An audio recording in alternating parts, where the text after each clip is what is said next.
In this video, I'm gonna be showing you how to fix Instagram live option not showing. So I'm tapping on this plus icon. We can see the post, story, reel, but we can't see the live option. Now let's see how to fix this. If the Instagram live option isn't showing up for you, it's likely due to recent rule changes or eligibility restrictions. Here's how to check if you qualify, plus some fixes to try. So here are some key requirements for Instagram live feature. You must have a public account. So if you're using a private account, then you won't be able to go live from your account. So must turn off the private account feature and make sure you are using a public account.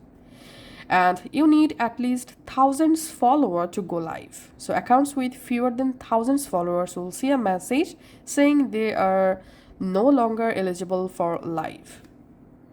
So as you can see, currently I have only 2 followers, so we can see the live option is not showing on my account.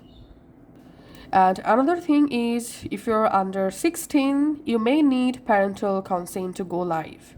So if your account doesn't meet all these conditions, Instagram will not show the live option on your Instagram.